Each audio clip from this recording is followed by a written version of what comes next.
Hey everybody, welcome back to another episode of the complete Golden Path guide of Billy Saves the World. This episode we are crossing the mainland. We're going from here all the way to Aquaris. I'll try to offer any tips I can. I'll show you the best way through in order to do everything the best and most efficient way, and all the collectibles along the way as well. Here is is this one of our first times meeting a spiked glowbug? I forget. These guys are tricky though. You'll want to be wary of them. They will dash at you. See that? But they're easy to take care of. If you know that you can just juggle them, you can kill any glowbug, not just spike glowbugs, but you can kill any glowbug simply by jumping into it. So we'll slide and then pop. They're quite easy. So don't get fooled or scared by their speed. So now we're coming up to one of my favorite areas here. I just think it looks cool. I like the framing of this shot here. Now we've just met Billy 2 in the last episode. It appears he is still dating Bailey. So in his timeline, Bailey and him are still together. Little Roger Wilco little reference there. And here we go. We kick into one of the most popular songs in the game. This is Across the Mainland. This one is done by Tom Retisik. So let's use a little bit of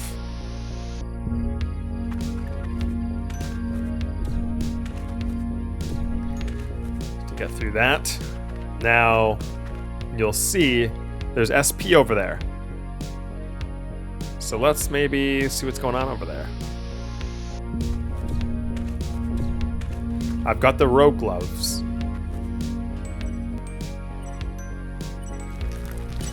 There we go. That's how you get that. There's a little silver coin there.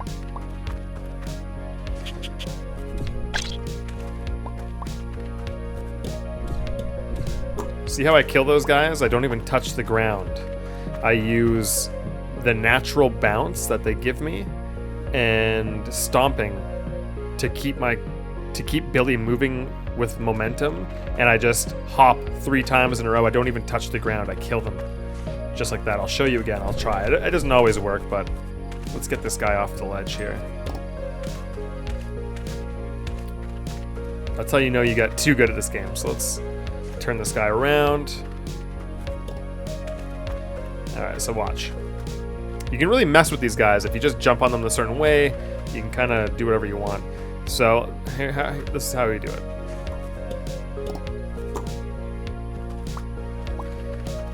So it's bounce, bounce, jump up, stomp down.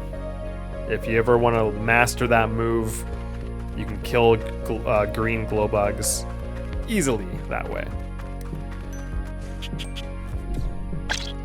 You can also try your hand at juggling them. 1, 2, 3. So a couple ways to kill the green glowbugs. I know people struggle with them a lot.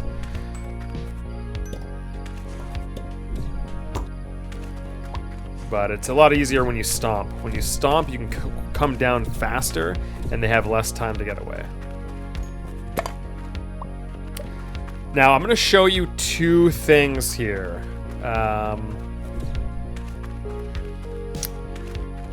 This is going to be kind of weird. Let me go kind of save my game, because I just got a bunch of stuff. Killed those guys. Doesn't really matter, I guess. See how I use stomping all the time? I use stomping to cut down on hang time in the air. I'm always pressing the stomp button to come back up and down. It just makes things, you're just faster that way. I always use stomping in the air, just faster. Same with sliding. Sliding's faster. Alright, so let me just, I'll go anywhere here. I just want to save the Explorer coin I got and some of the ingredients, because I'm I'm going to end up killing myself on purpose to show you all something.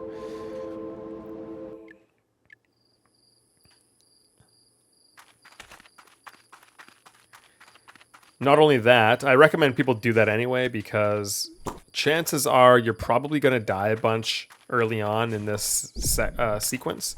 The hard part comes early, luckily, so when you die, you're not going to have to redo too much. But I recommend doing what I just did and saving your game after this scene. That way Billy will start here and you don't have to watch the cutscene every single time.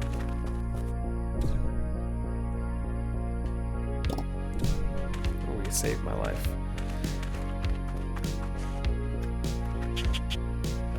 All right, so let's go across the mainland. This whole area here was built specifically to give people a sequence in the game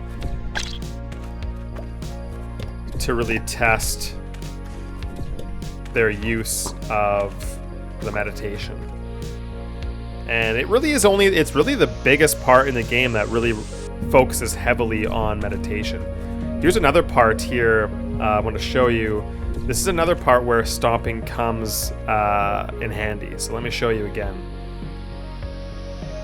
If I were to just jump to that next thing, I have to rely on my character coming down. But if I stomp, I come down fast. That way I don't have to time the jump as precisely, because I can just choose when I come down. So I highly recommend people get used to doing that. It makes the game a lot easier. You don't have to. I've seen people beat the game without ever doing that. But for me, I wouldn't be able to, yeah, I feel like I can't not do that. Now this part here, I've seen several YouTubers play this game and people on Twitch, and they get so angry at this part.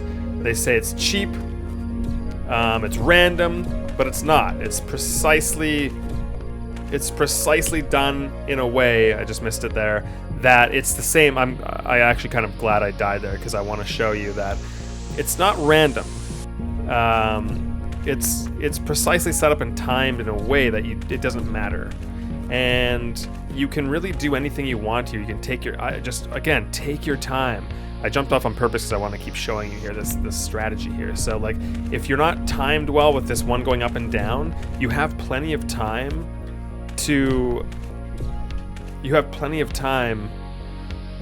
on those ones that fall. You always do. So when you're on these falling things, don't jump right away and get all frazzled. You have time to kind of do what you want. And then stop here. This one here doesn't fall. It stays here forever. So you can just take your time again. You can use the meditation. If you're stuck. Uh-oh.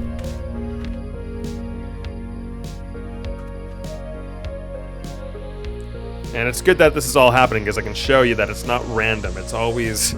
I did design it. Oh no. I did design it in a timing frame that it doesn't matter if you fall like I just did. It doesn't matter if you're doing any of this wrong. There is no wrong. The platforms are here to support you no matter what. So you can kind of skip that area. You can do that. You can do whatever you want there. You can jump to the next one. You can jump up. You can do whatever you want. All these things are here. It's not a fluke. And then there's this. This thing here is not a fluke. These are all timed perfectly so that no matter when you're here, as long as you're not rushing and, if you're making the jumps, you can do it all in one go. You don't even have to stop on that one that I did. You can do it all in one go. So yeah, if you're getting frustrated, it's not random. It's very much designed so that you can make it every single time. You can always make it every time. I recommend that if you're trying over and over again and you're failing at that one part, mix up your strategy. For some reason, when I watch people play this game, they treat it differently than other games. Whenever I see other people play games, it doesn't have to be platform. It could be anything. Elden Ring.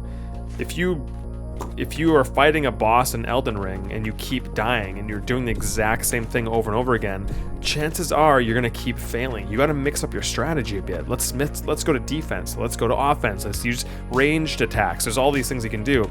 Same with this. If you're finding that running off the edge and jumping and just dying constantly is not working for you, maybe that's a clue that you should mix up your strategy and try it differently. Maybe you should try being more patient, or maybe you should try a speed potion. Speed potions would help there. There's all sorts of things you can do, but just keep your cool. That's my biggest thing with this game is just take your time and don't get panicked from falling platforms. I've said that before, I'll keep saying it. You have lots of time. So the reason I killed myself is at that last jump that I was just at, there's a cutscene there. And I wanted to stop because I wanted to show you that there's another way, and this is the way I actually recommend people take. I wanted to show you both routes so that this guide can kind of show people both how to get past this section. Because some people that get here won't have rogue gloves, and they won't be able to go the other route. So they'll have to go below. If you do have rogue gloves, I recommend being observant. What do you see here? Why on earth would there be a guy up there? And why on earth is my heart glowing right now? See my heart in the upper left? It's shimmering. What's that mean again? You should know this by now. That means there's an explorer point. There's an explorer coin around here. So why would there be a guy up there? Maybe we can use our handy meditation and see that there's a secret path here. And look, there's the coin. Now you can use your gloves to shimmy up here. Careful, there's a flapper up here. You don't want to get stung. This jump, no, not this one. There's a jump coming up that is pretty tricky.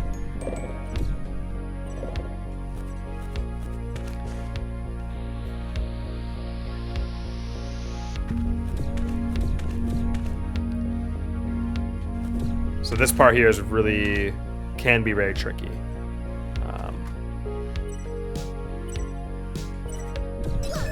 There we go.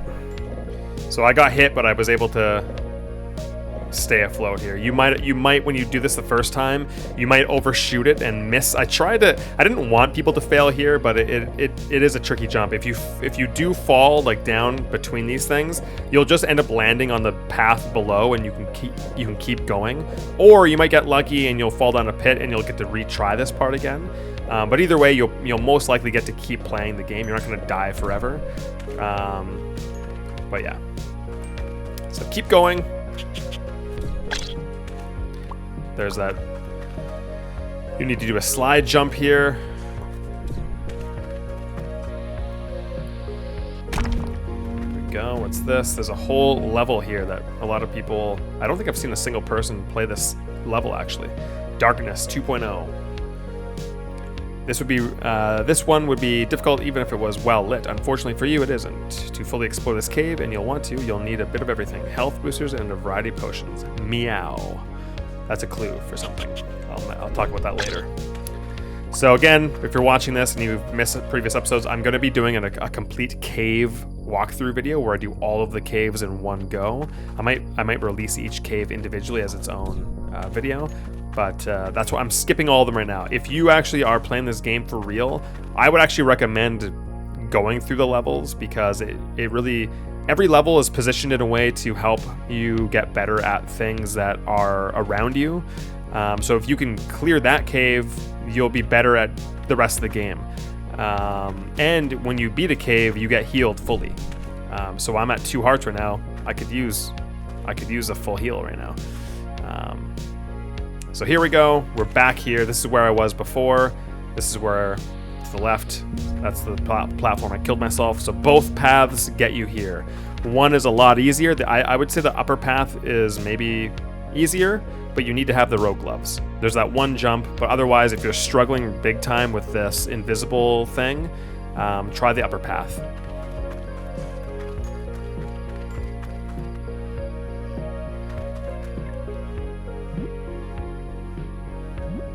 Now you're now out of the woods yet. Be careful, because if you die right now, you have to do everything over again. That's not that much, but when you're struggling hard, it might feel like a lot more. But really, it's about 15 seconds of game time you got to redo. Well, maybe more, like 30 seconds. Now I can hear a coin right now. I'll show you a slightly easier way to go.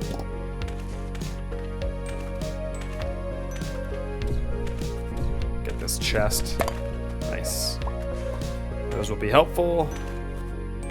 Kill this guy.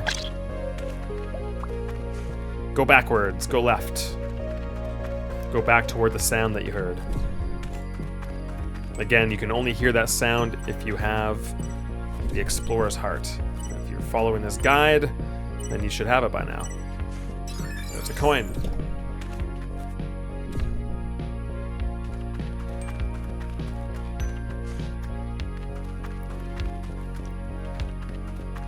I was gonna kill those guys because I do want to get a bunch of ingredients. Maybe I'll wait.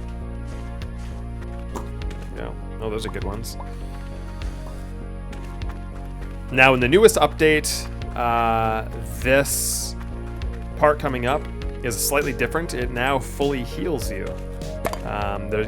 You'll notice a part here where Billy and Billy 2 have a little camping trip here. So we come across this. Do you mind if we rest? I'm feeling a little woozy. I thought it was weird that every time in the game when you sleep, you get healed. And you're not technically sleeping here, but you do rest. And so I thought, why not help the player out? People do struggle with this part a lot. So now you get fully healed when you do this part.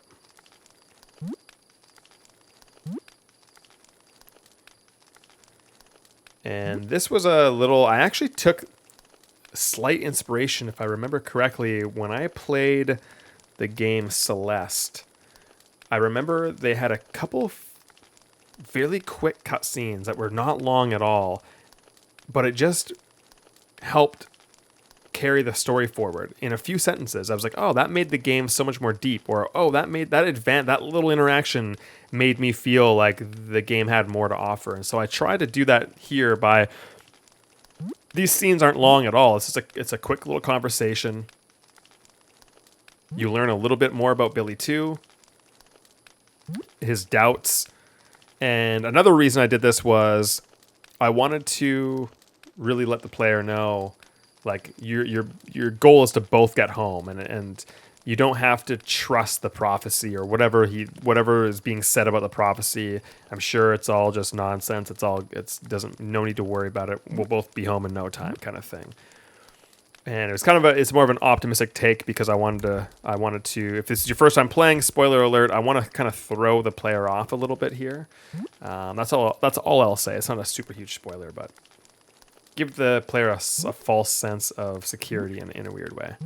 So now you'll see I get fully healed here. There we go. There. Now we can continue on. Hey, look, there's a stick. It's kind of hidden there.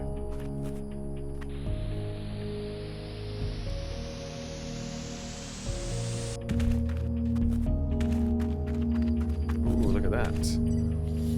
I can hear a coin, too. That must mean there's something up here.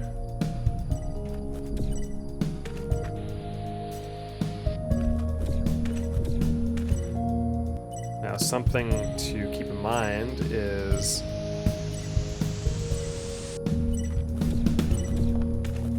there's more up top. It's not just the coin. There's more. Keep going. It's a little trick. What was happening there? I think I was accidentally stepping on an invisible platform I didn't see, and my guy jumped off of it. But yeah, again, I've seen people get the Explorer coin up here and think there's nothing else. Keep going. Pay attention. There are more platforms above for a reason. The platforms above take you to more. This one here doesn't move, so you're good to take your time. It doesn't fall. It's there for a reason. It's so you can take a little bit of a breather and get to this part. And there we go. It is tricky, but what's up here? Possibly one of the hardest levels in the game. Dizzy. So if you're looking for a level you can't find, if you're a completionist, that is where Dizzy is located. And it's tricky. Again, that one, you just gotta be patient. But it is, I will admit, it's nasty. It's not always fun.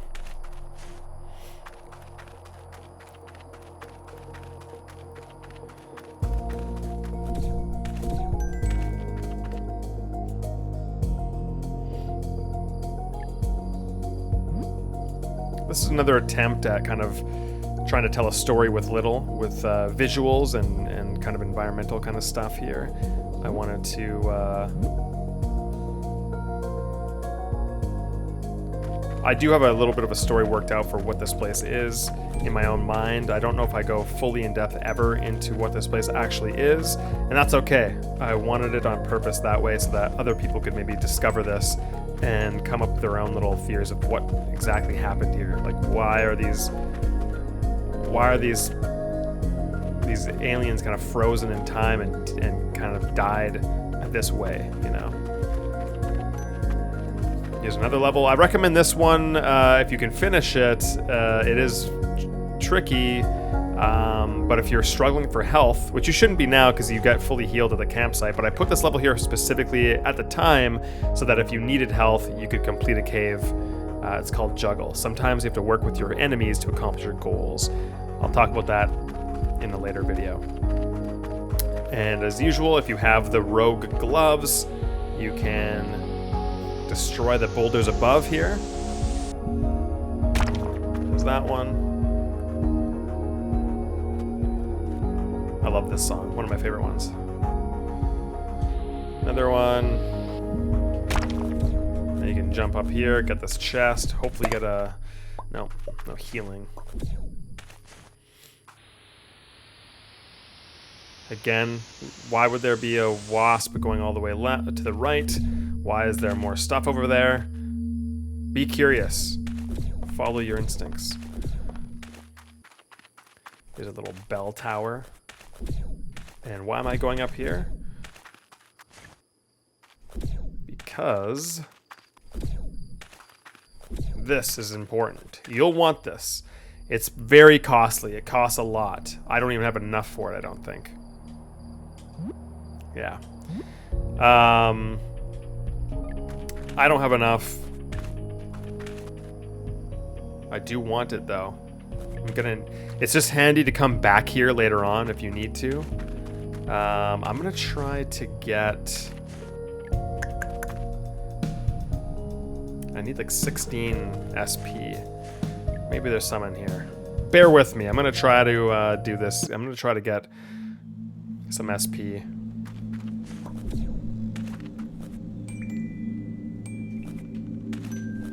This is Tomb. I could just beat the level, but I want to save that. Oh, I have the Spirit Heart, so I don't even need that much, actually. I already have almost enough. There we go. So I'm going to spend all my SP. Now I just need to get out of here. It's easy, though.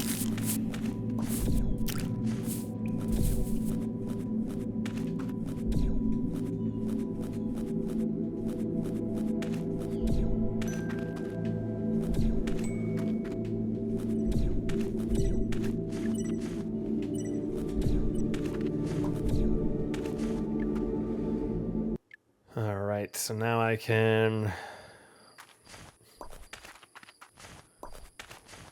get this. Activate. So now you can see we've made it this far, and now we just need to continue our journey. Now, fun fact, I want to see if this works. I haven't tested this in a long time, and honestly, sometimes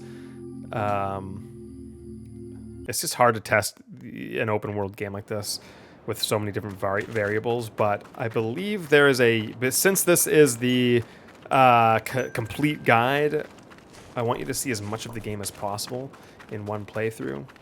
And I believe there's a specific scene that only happens if you come all the way back to the ISC and talk to Mac while you're on your journey. For the rare people that might do that, I think there is a short bit of dialogue. Let's find out.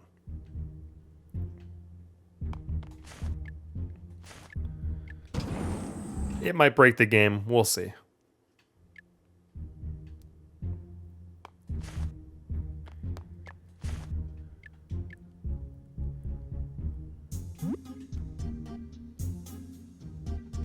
Maybe not.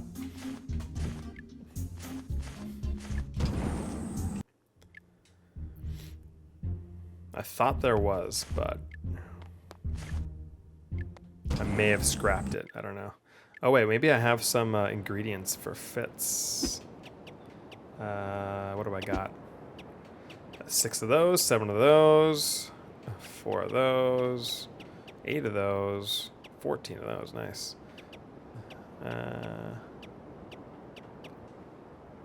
Yeah.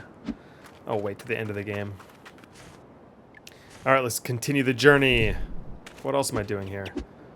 Ear quest, researching the painter's quest. Yeah, okay.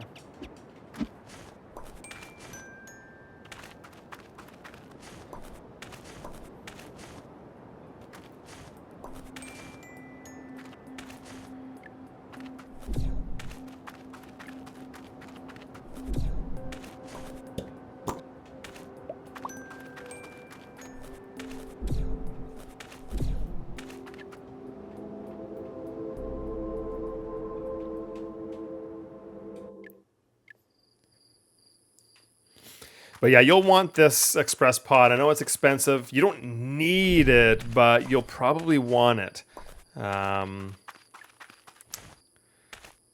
If you're a completionist, if you want to keep, if you want to complete a bunch of other side quests, it's nice to have the access to this one, so you don't have to go all the way through the stuff you just did.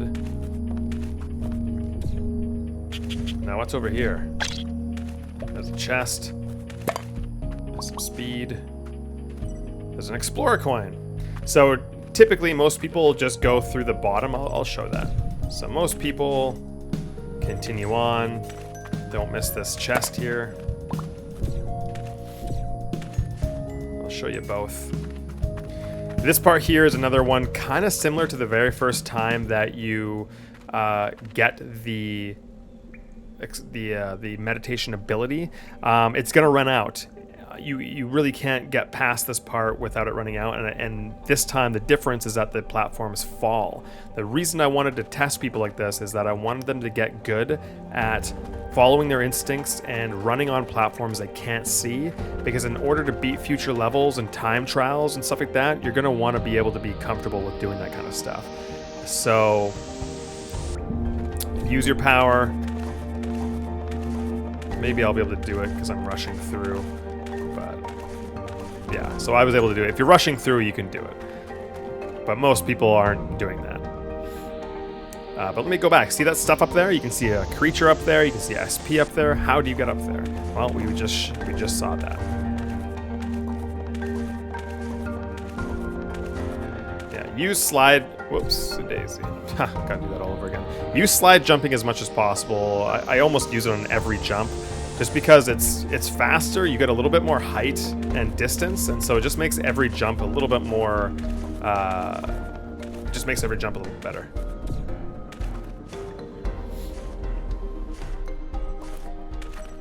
See how the music fades out there? This is such a small touch that no one will ever care about, but here's a little bit of a commentary track for you. So in the game, there are specific songs that you will only ever hear when you're inside caves, like the cave levels. This was the first time that and I think the only time in the game where you transition in real time from outdoors into a cave without there being a loading screen. And so I wanted the player to have the music fade from open world exploration music, which there are a set list for those songs, and once they're in the cave, I wanted it to transition to the music that you only hear in caves. That might sound like it wouldn't be that big of a deal, but man, it took so much time and it wasn't worth it at all because I don't think anyone cares or notices. But for me, it was important to be like, okay, we're inside a cave. I want the music to be representative of it. Just little touches like that, I think, for me, are kind of important, but they probably aren't.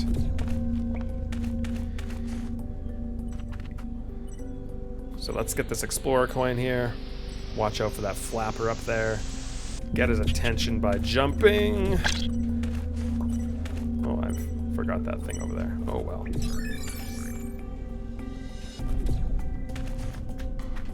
Whoa. Just go right by those guys. Now look, there's spikes there, there's spikes there, right? Hear the music fading. No spikes there, no spikes here. That means you can probably use these things as walls to jump around, right? Now look, there's a creature here. And there we go. We're back down to where we were before. But really, is that all that's up here? What's the point of that? Well, there's no spikes up here. So let's try going up here. It's always important to be observant. Ooh, it's another level that you might be missing. This one's called Islands.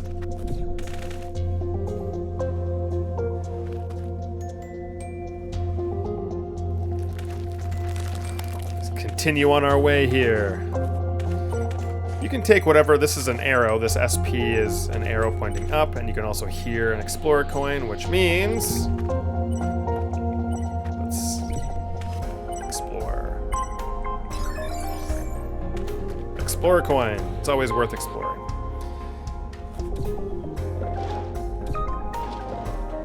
A good tip for bouncing is don't jump as soon as you kind of go off, because it really cuts your jump in half. Like, yeah, in half. Like if you jump like that's nothing. You're jumping, it gives you no boost. Bounce off of it and then use your, like, be patient. Just bounce off and then use it. See how I did that? Bounce, then use it. Bounce, then you almost don't even need it. But I see a lot of people do that. They jump like as soon as they bounce off, and it doesn't provide. It actually ruins the amount of acceleration that you have. I'm gonna die showing everybody all these examples probably.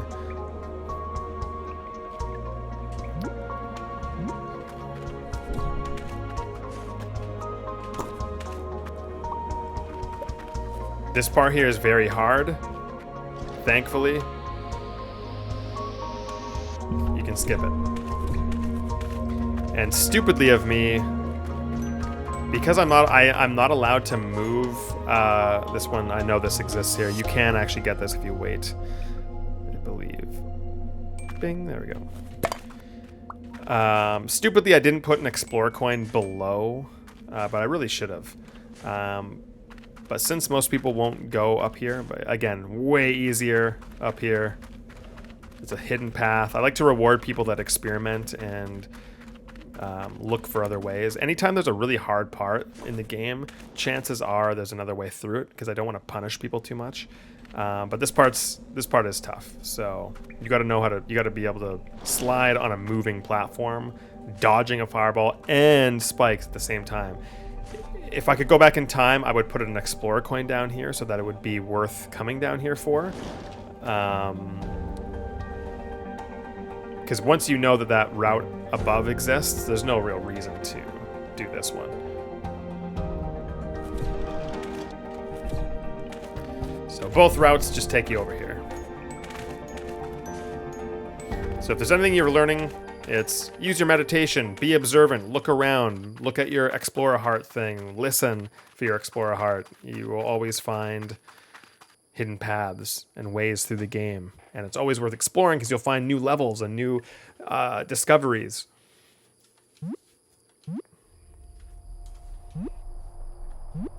Another reason I made this section here, you'll find that overall Chapter 2 is kind of short. Maybe not, but for me it is, because I know exactly what to do. But it's a lot more linear. the main quest of chapter 2 is just crossing the mainland. And you got to kind of do it all at once. And once you're on it, it's kind of linear. You're just kind of stuck on it. You don't get to explore. Whereas chapter 1, it's the opposite. You get to explore so many different. You get all 4 islands essentially, and you can explore them any way you want. So it's very open.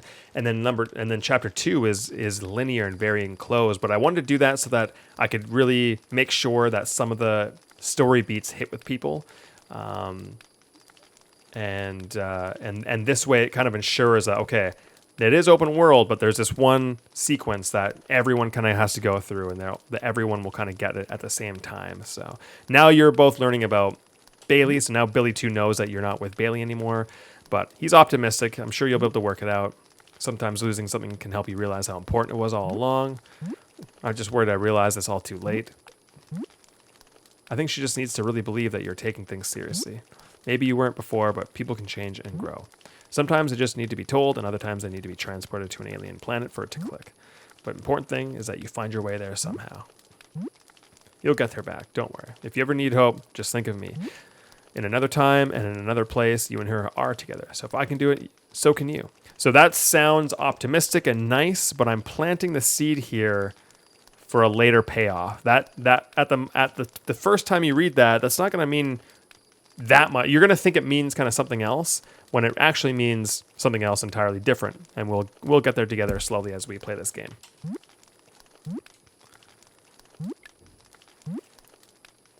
So again, another short scene. It's not too long, but there's meaning to it. Now I'm fully healed. And now, the only time of the game, I think, where there's real-time kind of NPC following. I thought this would be a neat little break from the game, from the rest of the game. I mean, the players just went through hell of platforming and some really challenging stuff, especially if you're not a platformer. This chapter 2 is very difficult if you're not a platformer person. While there is ways around it without platforming, not all of it is. You pretty much have to do some platforming in this section, but you can use the rogue gloves in your meditation to skip some of the harder parts of it. The hardest parts actually you can kind of skip, but you still have to do some platforming. So I wanted to give people a break where it's like, okay, you just enjoy the view, enjoy the music, and here we go. This part's kind of confusing. I wish I could have done this better. I'll explain later on, but keep note of this part here. So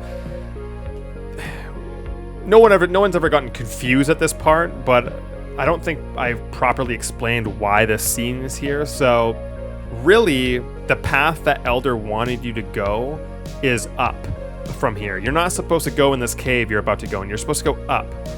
And you'll see that platform next to you? That's usually a floating platform. It's the only one in the game that's like this, where it's kind of on a slant and down. That means it's kind of lost its power and it's fallen from above. Otherwise, it would be going up and down and taking you up. So here, we go up there. So that's the road you're supposed to go on if things were perfect. But because Elder wasn't able to foresee that this was like this, the only route these two have is to experiment and go into this dark cave. And that's where trouble might be lurking. So this way forward is not technically the way you were meant to go. And that's why you'll see some things happen. Another quick commentary that I wanted to talk about is you'll notice that the day-night cycle never happens here. And that was because the art assets I have, whenever I use the day-night cycle, they didn't fit. They looked really strange compared to the rest of the game, and so I had to create lore just for that glitch. And so you'll talk to other characters in the game that tell you that the Keeper of Time, her name is Squit, she's the Queen of Aquaris, she's put a kind of a time seal over the mainland that keeps it in darkness. And that reason for that is she doesn't want more visitors coming to her and seeking out, their fortune or their future, because she's the Keeper of Time. She knows kind of everything, what's going to happen. And so the lore of the game is that the mainland's always dark, and as such, creepier and more sinister creatures have started lurking around. But that's the reason. The actual reason is just because our game was broken and the lighting system just wouldn't work correctly in this level. But I had to try to make it make sense for some reason. So let's go. Let's continue in.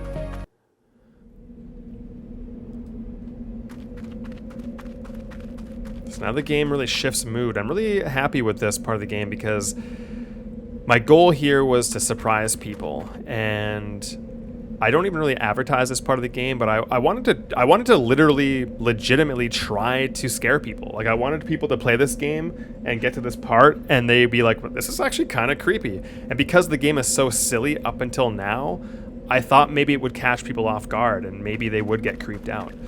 So you can read this guy's journal, and you get the sense that something was stalking them, and it kind of creeps both Billy and Billy 2 out. So it kind of sets the stage for something. Now, pay attention here. The silhouette of 3 spikes, you can't quite see it, but there are spikes there, so jump over those. There's a missing scene here that just kept glitching, and we had to unfortunately cut it out, even though I loved it.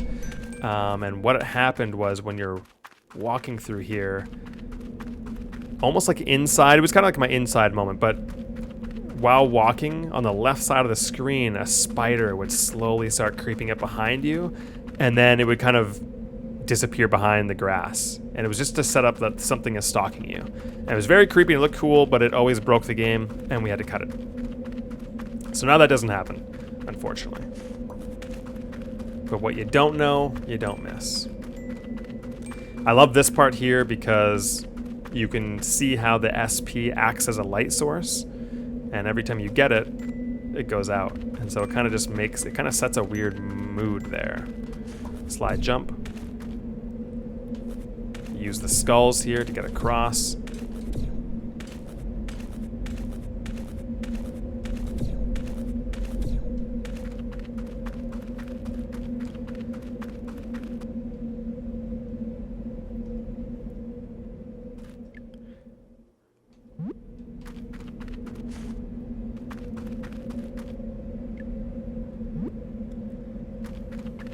So these are like egg sacs. In my mind, this is where the little baby critters kind of come from. Those little critters. And this is kind of the first time you're forced to ever deal with them, really. And they're kind of creepy. They move fast. They were meant to make people a little anxious because they're so fast and kind of annoying. The clever thing to do, though, is that they are always kind of programmed to chase you. They always want to latch onto you. So if there's ever a gap or a pit anywhere near you when you're being chased, jump away and jump off the cliff, because they will follow you to their own death. It's one of the easiest ways to kill them. Or if you know, you can just stomp on them like that.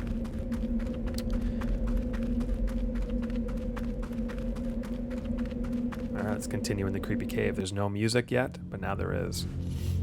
This is a creepy track that Tom did. He loves scary music. He wants me to make a horror game so badly because he wants to make scary tracks. If you actually listen to the track, like on YouTube or whatever, you get the entire soundtrack for free when you buy the game. But crank this one up and really listen to the sounds, because it's actually pretty creepy.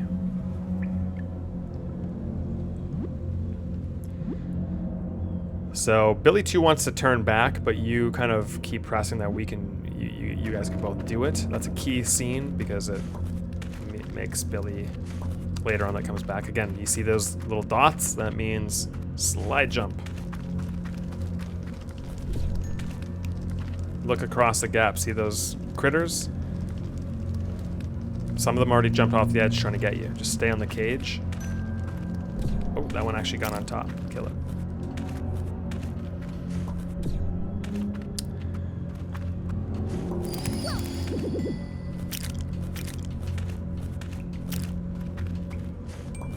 That was my attempt at a jump scare, but we didn't really have a sound that was scary enough, but that's my attempt. That's the best thing. I wanted people to kind of jump at those things, but the sound isn't that crazy, but it's still a bit creepy. This jump, for some reason, I think is one of the trickiest jumps in the entire game, and the only reason is because it doesn't come back as close as you would expect it to. That's kind of a weird, it's an awkwardly spaced out jump. And I did that on purpose because it does make it weird. I don't know why, but you just got to time it right. And again, use your stomp. I'll show you again here. Use the stomp to come down on the platform. That way you don't have to time it as well. Most people are going to jump and go over here, and they're going to realize that falls, and they're going to fall down and get hit. Pay close attention. This one doesn't fall, so before you keep jumping, obviously there's nowhere to go. Most people are going to fall the first time, and then they're going to learn, like, okay, that falls, so now I got to stay here. Use your meditation. You will see this platform here. You're going to have to slide jump. Oops. It's always trickier talking while playing. Slide jump off that platform. Land on the other two. Time that wrong. We'll have enough time yet? There we go.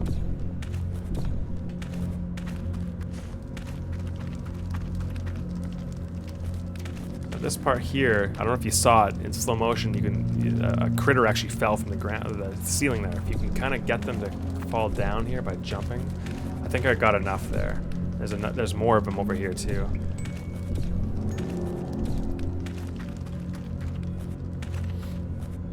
Right here. See them? Fall there. But you can hear your chime. Oh look, there's a platform. Get them to fall down here. See those critters? There we go.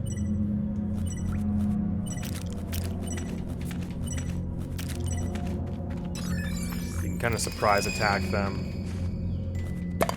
Now, if you're not getting that, the little tip here is that if you just kind of slide through here, the critters won't really see you, and I don't think they'll chase you. But you can also just surprise attack them from the back like I just did as well. But yeah, the chest, most people will want the chest, so when they jump on the chest, they're tall enough because they jump like that, they jump and slam down, that the critters see you and they come down and attack you. Go through here, slide, jump, slide. The reason this gap is here is because there's a cutscene here that if it wasn't there, a critter could theoretically jump across and kill you during this scene here, and I think that still might be able to happen if you carry one across with you. Hopefully that doesn't happen to people. So again, you kind of encouraged you both to keep going forwards.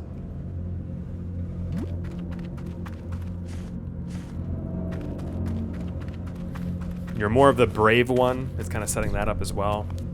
This is a stupid puzzle only because I realized that, like, I didn't have that many puzzles involving pushing stuff, and I kind of set that up in the tutorial at the very beginning of the game in the prologue, that you can push boxes. And I realized, like, why did I have that in the prologue when I never really do it in the game? And so I put this here to help people get across like this.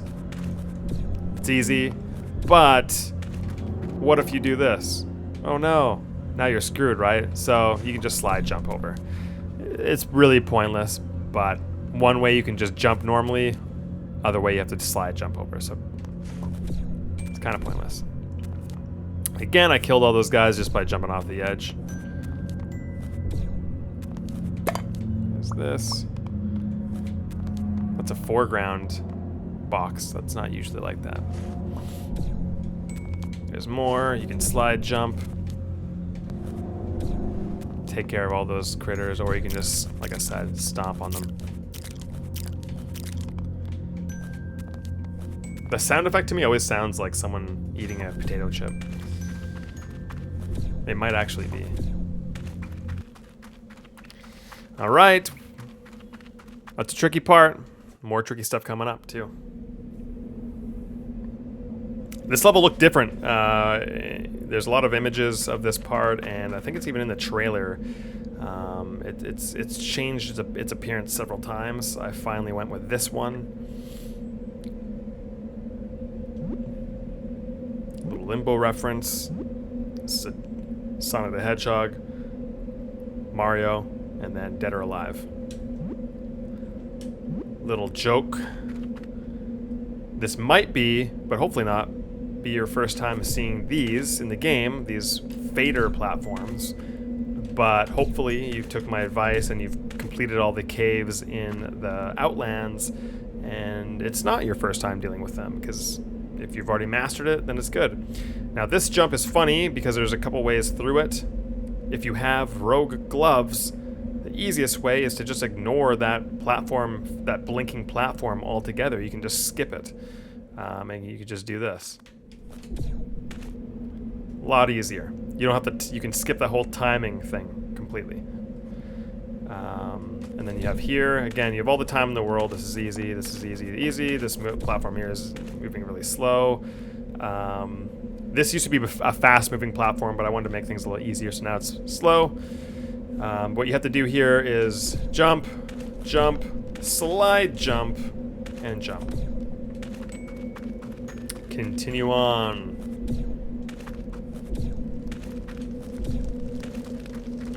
What is this? Huh, wonder what this is.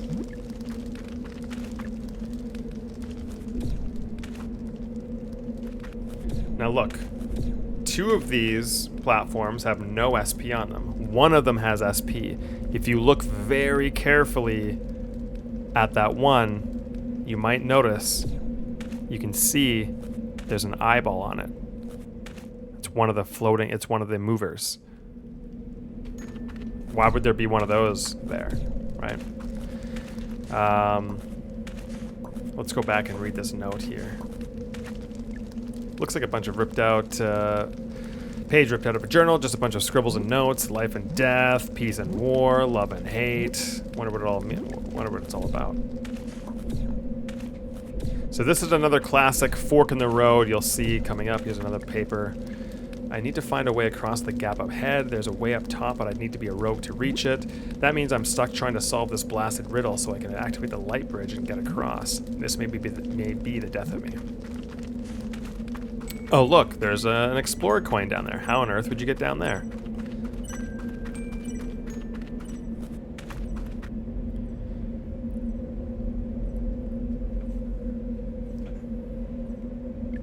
Ah, crumbs. All this way for a dead end? There's got to be a way through. Maybe up top or across here somehow?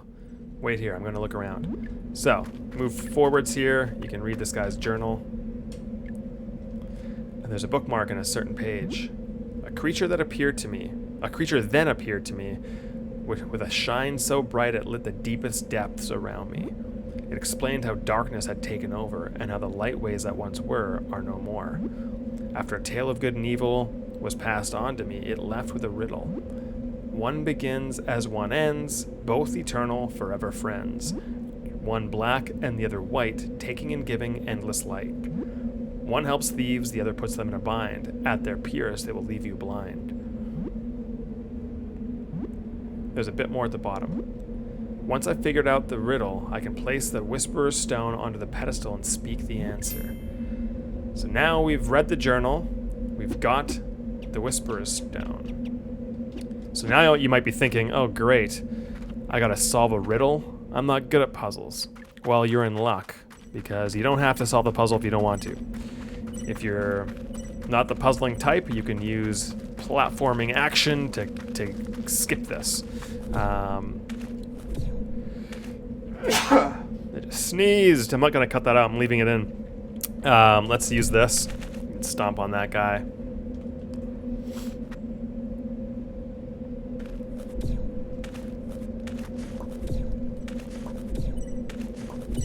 That's how you get that explorer coin. What are we at now? We got quite a few, right? Got 12, 13, 13. So almost evenly spread so far.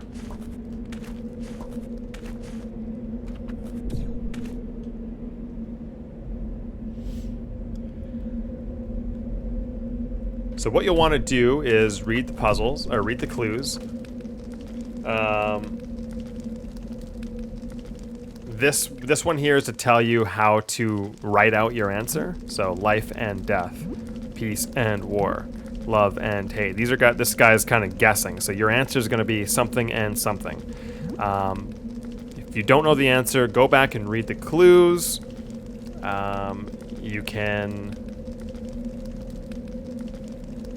Yeah, just keep rereading that thing. Keep this in mind here. Your answer is going to be blank and blank.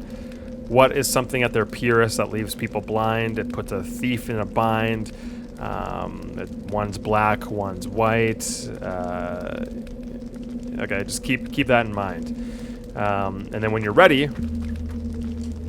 put the stone on this pedestal and type the answer. I'll tell you the answer when I leave this cave. I'll give you the clues that I just did, and give you a chance to figure it out. In the meantime, for people who hate puzzles, let's explore. The two people now have mentioned a way up. So here we go. Look at that. There's a way up.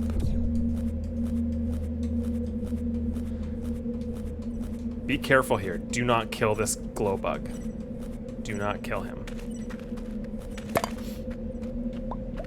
That is another sleeper platform. It's only here so that if for whatever reason you want to go back, you need to backtrack in the game, you can use this to get back to the beginning. Almost nobody will ever need that, but I didn't want to lock anybody out. So if you need to go back for whatever reason, that's what that platform's there. Cross the gap. You'll notice that you cannot reach that. You cannot get up there. This is what I like to call an action puzzle. So you need to first, it's kind of tricky actually. Slide into him. Now he's on that little platform, and you got to use him to bounce off his head to get on top of that other platform. You only have one shot at this. If you fail, just kill yourself, start over again. Keep trying it until you can.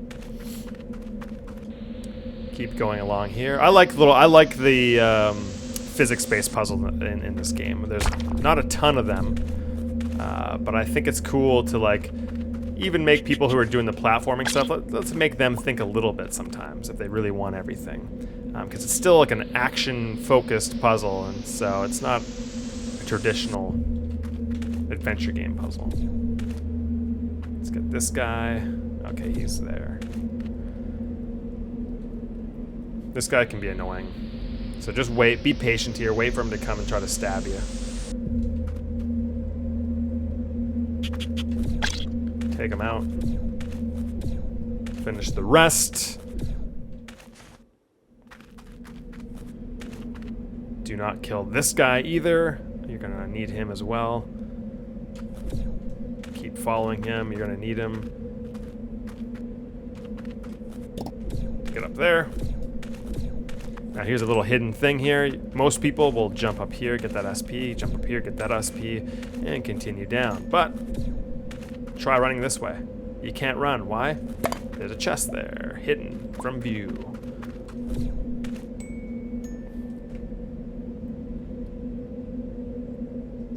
There we go. So now I've crossed. I did it.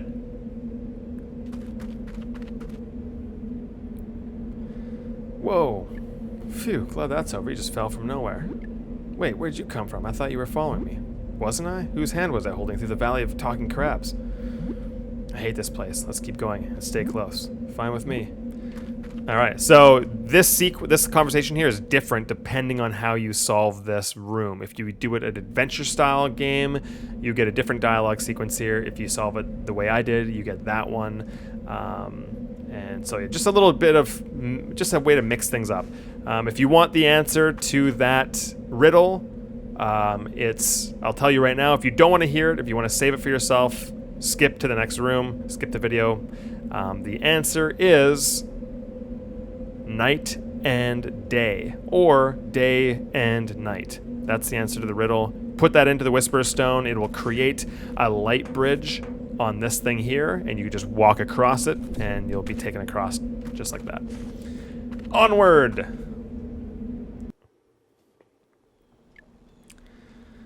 Alrighty, this scene took a lot of work to design, to frame properly, and a lot of hard work went into that art asset there, all for just 2 seconds. All the best parts of the game are kind of over and done with so quickly. What a shame. Took me forever to frame this correctly. It's hard to explain why, but yeah.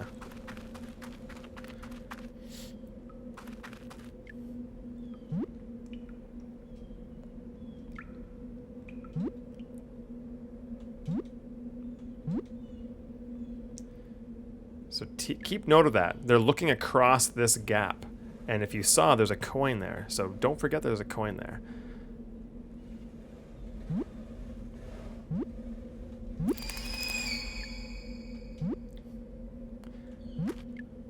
Now you're about to see the worst action scene of all time. Couldn't get it working the way we wanted to, so I had to do the best what we could do with what we had. Yeah. It is what it is. It's not what I wanted, but it's all I could get with the resources we had. The queen is supposed to leap in with a really smooth, amazing animation, and all this stuff's supposed to happen, but instead, this happens.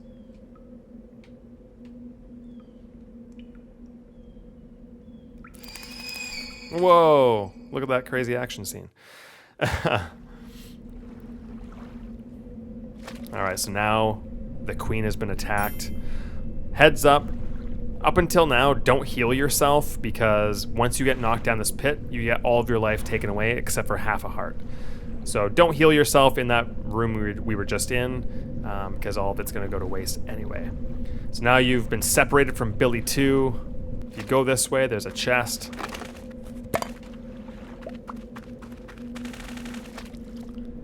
And if you go this way...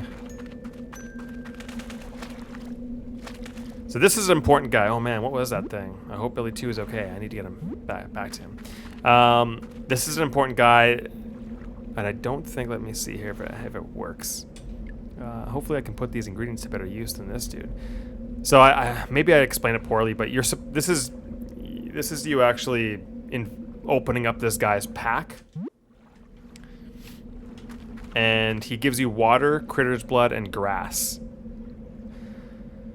That was my biggest hint yet, to let you know that water, critter's blood, and grass, if you haven't figured it out by now, that's how you make health potions.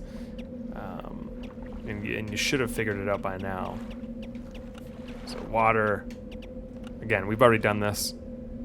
Makes booster juice, and that makes that.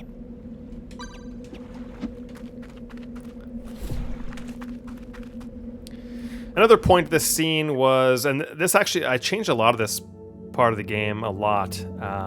I really wanted this whole sequence to just feel like an adventure, like Frodo and Sam going across, to Mount Doom. They're going on an adventure together. You're only with each other on this linear journey so that you can kind of bond. I really wanted people to like Billy 2 and Billy and kind of learn a bit about them by being kind of forced to go on an adventure together and have some jokes, have some adventures, and I thought that would help people bond with each other. And originally, up until now, this part here actually came later in the game, but I wanted to extend the moment of you being all by yourself, and so I moved this water level here so that there's more distance between losing Billy 2 and finding out how to get him back. So now you have some alone time, and I was hoping that would impact the player emotionally as well. Also, this music in this level, it's one of my favorite songs in the game, and it just sounds kind of lonely, and I don't know, there's a certain mood to it. And then it also introduces a brand new game mechanic. So, oh great, water, I can't catch a break. No, Bailey always told me to focus on the positive. So, I'm sure this will be fun, and it certainly won't fall victim to being horrible in every way, like every swimming level in every game I've ever played ever in the history of time. A little kind of a fourth wall break, kind of. He's referring to actual games he plays in his world, but most people know that people hate swimming levels in games. Once you jump off this platform, there's no going back. So now we're in. So we've never swam before. There's no water in the game until now. I wanted that on purpose because I wanted there to be something to look forward to in the game, something new to mix things up. And My way of making a water level that's not sucky, my way of doing it was, what if I didn't try to kill the player or make them feel too stressed? Instead, it was just about exploration, having a huge cave, this cavernous area to explore, and it'd be more of a sense of wonderment than annoyingness. And I hope that's what I created with this. Here you can examine this. Where did we hear this before? Looks like a bunch of maps and stuff. Remember back in a couple videos ago when we found that one guy in the lair, and we eventually found that side quest called Sightseeing. So that means there's an explorer nearby because you've read this thing. Another note, if you have the alien heart, you can then swim around forever. You will not die. You can breathe underwater forever. If you do not have the alien heart, you'll actually have a breathing meter show up underneath your hearts, just like a classic, like any kind of breathe meter you've ever seen in a game. So you'll have a certain amount of time to swim underwater before you run out of air, and the only way to replenish it is going back to the surface for oxygen, or finding these oxygen bubbles here, kind of like Sonic the Hedgehog, and then you get more air. And a tip for that is you can actually, the meter's a bit broken, but I kind of kept it this way on purpose. You can actually overfill the meter. So once it's full, you can still collect these things, and it will act as if there's even the meter's extended. So it doesn't just stop at the max amount. And of course, if you have the alien heart, you can still get the air here if you want. It just doesn't do anything because you have an alien heart. These are, yes, those are in fact swimming pairs of pants, if you're wondering. We'll learn more about them later on. My tip to most people, though, for this is, I think the natural inclination for a lot of people is that they're going to want to explore. Go ahead, do it if you want, but if you're looking for, again, for efficiency's sake, just don't explore. Just keep heading right like you've been trained to do this whole time, and try to ignore all the little potential distractions, because there's a lot that you can get lost in here. There's a lot. This place is massive. It's probably one of the biggest levels in the game, and there's lots of stuff to do. So just ignore it for now and continue on your path, because you'll come back here. If you want to get 100%, you'll be back. If you touch those pants, they will hurt you.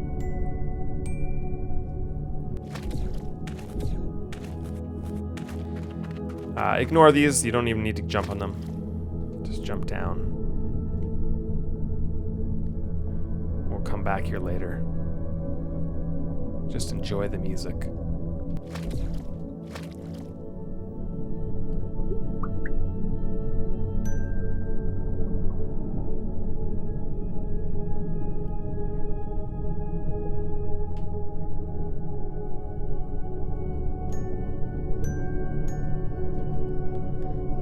This is as far as you can go. You'll see some snow on this, some kind of ice. That means you've reached the other side. There's a stick here. Use your meditation.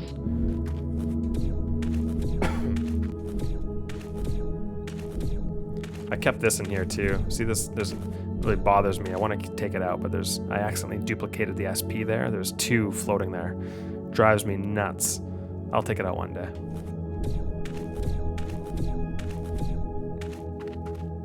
Now you go from darkness to the brightest level of all time.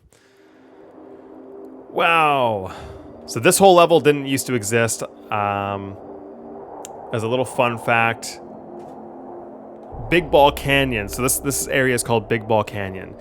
And there's a long kind of story about this place. Originally, you reached this other area that I called Big Ball Canyon, and it was just really punishing and difficult. And I thought, you know what? People have already been through a lot. I want to ease up on the difficult platforming, and so you have that water level to fully explore. There's no platforming really, and then you get here, and I completely scrapped the original Big Ball Canyon. I actually made it a level, an optional level you can do later on in the game, and I'll point it out when we get to it. But this part now is actually one of my favorite parts in the game. It's in my opinion, this is, if I could go back and redesign the entire game, I would probably take a lot of notes from this level, this area. It's just, I think it's well designed, and it doesn't feel scary. It's not difficult. It's just an area that you can explore. And it looks beautiful.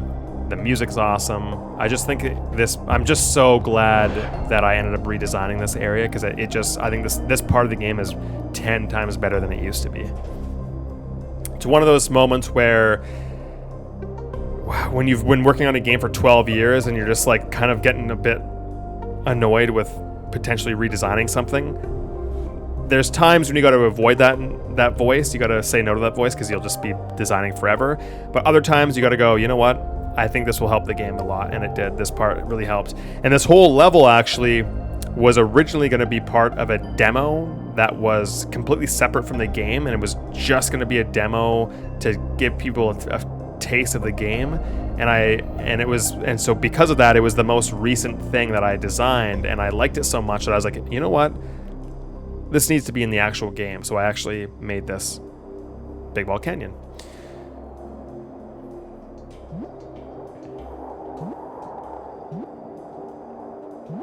So you can lie here, or you can, I guess, pretend everything was okay, or you can tell the truth. It changes just dialogue and narrative beats. It's, again, there's no right or wrong.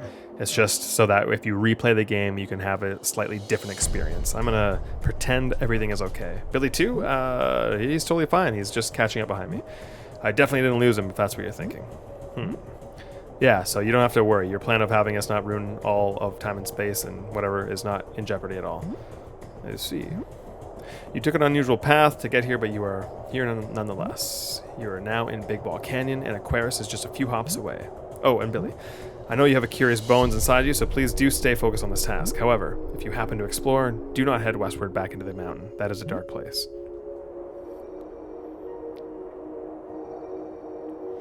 A creature lurks within. Only a fool would dare enter.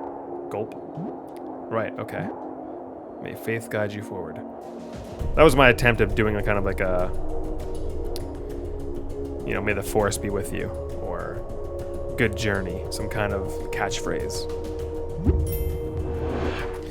All right, so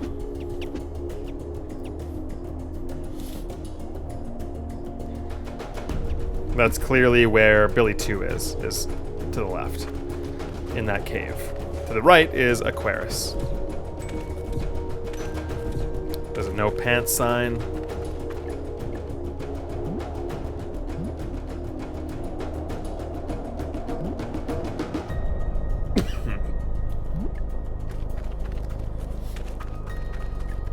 Again, I think I got a lot better at level design and designing stuff in general. I just think this area looks way better than anywhere else in the whole game. It took a lot. I used a lot of assets for it, and I wasn't always able to do that. It's hard to explain. We have a custom tool. It wouldn't let me. I had severe limitations with my design as to how many assets I could place, at what layers and depth I could place them at. But I wanted to do something different here, so I pushed the camera out a lot so you could really get a good sense of everything. And I wanted there to be another moment of like, okay, here's a chunk of the game you can explore any way you want again, because we just did a huge linear part, and now I was like, okay, let's break it up. You just had a new gameplay mechanic with swimming. Now you got some slippery stuff here, so that's another gameplay mechanic that's new.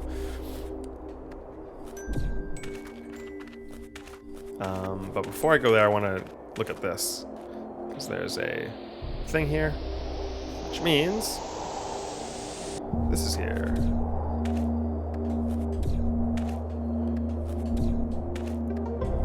There's a chest and an alien here. Who might this be? It's the hopeful, the one that you saved.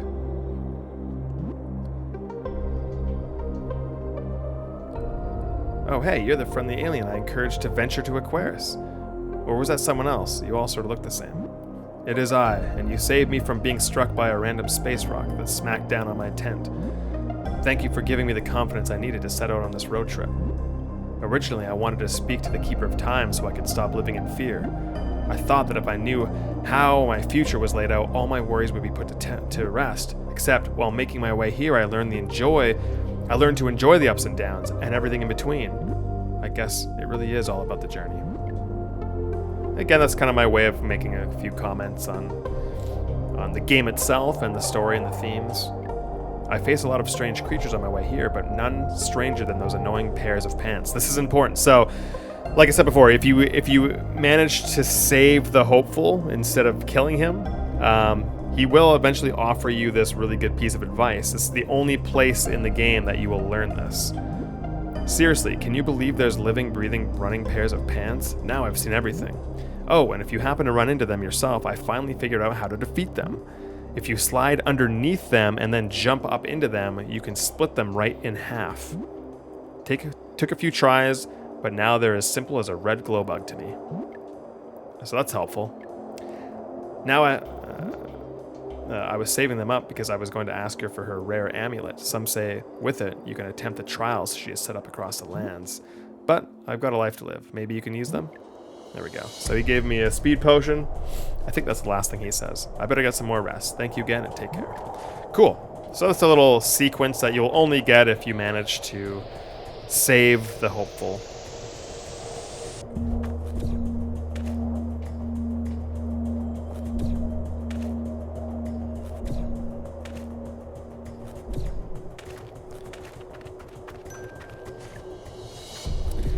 And a little fun fact, this song you're listening to right now is the very first song that John ever made for the game. It's the first attempt. Not this part you're listening to right now, this is the second half of it. But the first half, the first thing you hear when you get to this area, that's the first song that was ever made for the game. More than 12 years ago now. In 2012, he made it, and I still used it in the game. Complete guide. Here's a hidden thing here. Look at that, there's tons of stuff here.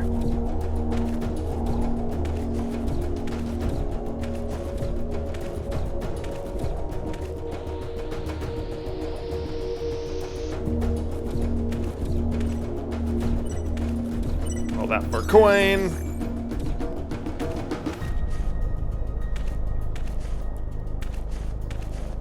The only hint to that is that there are like flappers like that guy over there that you can't reach. That's the only enemy in the game you can't really reach. Maybe if you jumped off the thing above, you might be able to land on him. But I was hoping that if people use this one and they were coming back, that maybe they would see up above. See how you can see those platforms up there? I thought, oh, maybe they would notice that there's platforms up there. Otherwise, that's a tricky coin to get because there's no real indication that there's anything up there. You just have to try. But luckily, there's not a lot of that happens in this game. Anyway, let's continue to Aquaris, and I'll probably stop this episode pretty soon because we just did a big chunk of the game there. And we'll continue on soon. But let's get to Aquaris. There's a bit more to do. Those are the big balls, by the way, that fall from the sky. Big snowballs.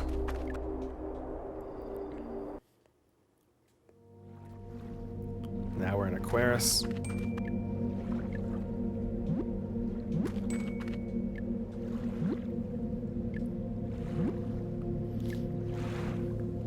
The reason we zoom in here, and it was a good idea for Andreas, the way he did it. Originally, I just had a zoom in, but the way he did it in steps like that, it kind of makes you feel like you're being pulled into the conversation. The reason we do that is we wanted to load in a character right there without you seeing. Now it looks like he kind of just came in.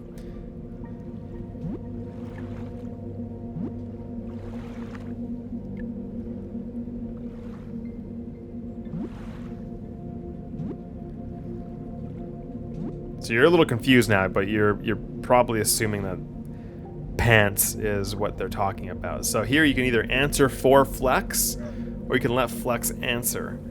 I believe the easier thing to do is to let Flex answer.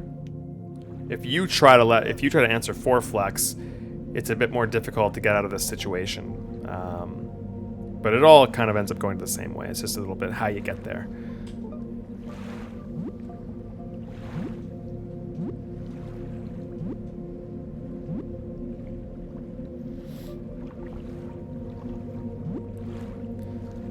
So he was able to talk his way out of that.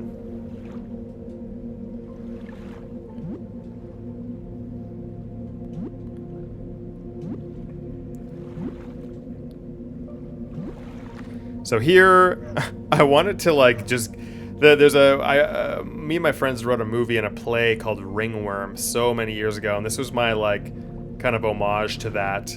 It's just a ridiculous story, and it goes on and on. It's just one of my, it was just an idea that I had. I just wanted to let myself, there's a couple moments in the game where I was like, you know what, I want to just have like a super long narrative heavy chunk in the game, but I don't want people to have to listen to it. So here you can, if you say let's hear it, you really will get a really long story. This one's still kind of long, but it's much shorter.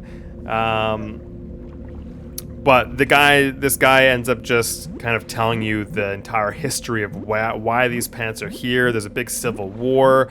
They were playing tag one day. They discovered these magical pants. They started wearing them, and the queen got jealous because the pants couldn't fit her, because the queen is like an octopus-looking kind of thing. She's got a bunch of tentacles, whereas these guys have 2 legs like kind of people do. So they could all wear the pants, but she couldn't. She got upset one day, so she ripped the pants in half, and that caused a great... that made all the pants angry, and so it started a kind of a civil war between the pants and the fish, and that's kind of where we're at this point now. The pants are now evil, and they're kind of invading. The keeper has shut down all access to this place. That's why the express pods are red, and you can't just travel directly to Aquaris anymore. That's why the mainland has been put in eternal darkness.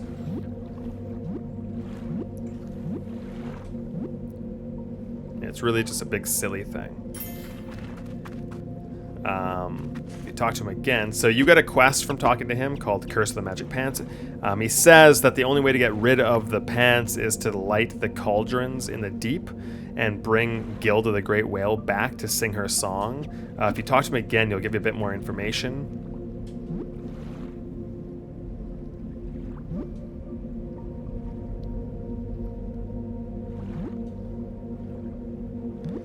So there's 4 cauldrons in that water level that we were in that you have to find a way to light them somehow.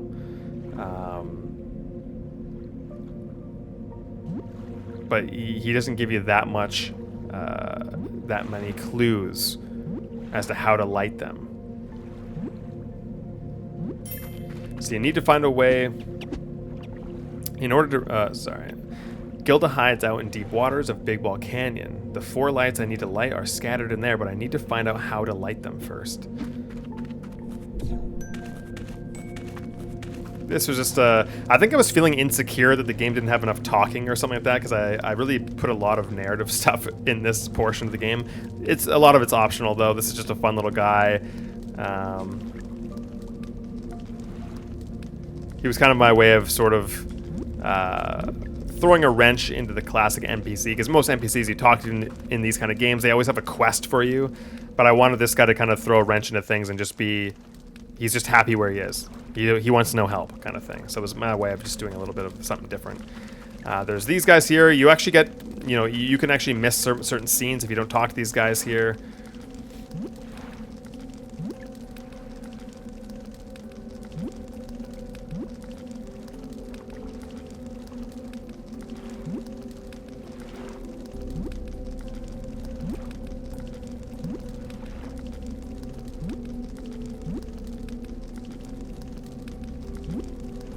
So you've reached the place you need to get. This is the place you need to be. But you need to be here with your whole party. So you need Billy 2 and Elder as well. Little snowman head up there. Lots of neat little details. Snowman in the background, tents.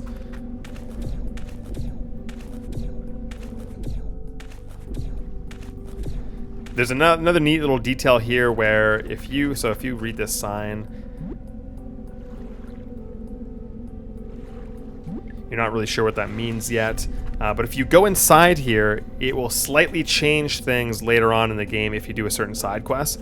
Nothing huge, it's just a neat little detail where the game keeps track of whether or not you've gone inside this cave before. So if I go inside of it,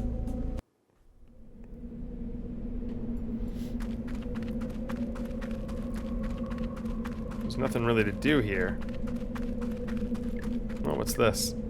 Hey, I barely used canvas. Don't mind if I do. Oh, interesting. I've got a canvas. I wonder who could use that. Do I know anybody that might want a canvas?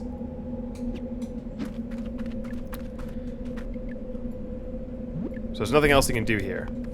So you might be like, oh, that's weird. What a pointless room. But this will come, Billy will actually reference the fact that he's been inside this room and nothing happened later on in the game just because you entered it. And he won't say that if you don't ever come in here. So it's a neat little touch. I'm really proud of those little details.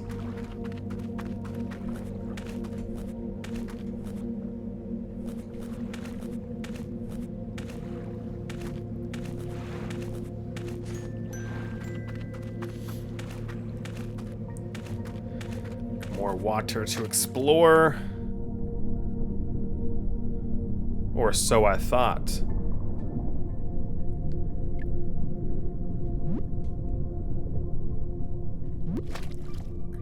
So I'm not allowed to swim here because there's an infestation of pants below.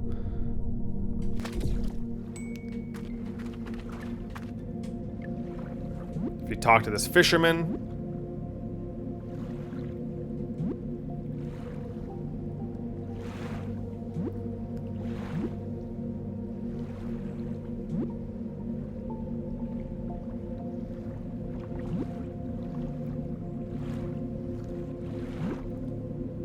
you can listen to the waters.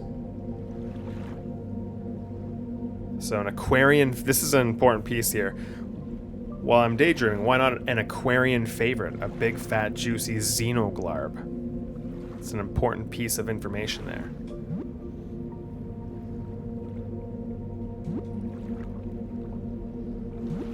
He's not an aquarian, he's in Aquaris, but the fish are aquarians. So fish love xenoglarbs.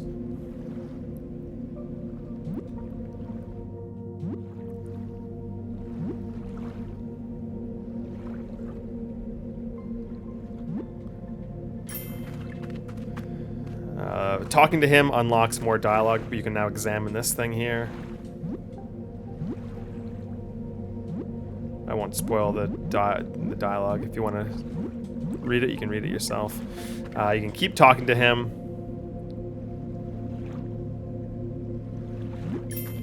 So now you've gotten more information about Curse of the Magic Pants. Sounds like Egon likes to drink. Closest thing to a bar in the islands I can think of is Joe's Trading Company. Maybe I should check there. So nice amount of clues for that quest. And I believe that only happens if you've actually been to Joe's as well. I could be wrong. And there's a little joke here if you examine that. That's pretty much it to this little area for now. But we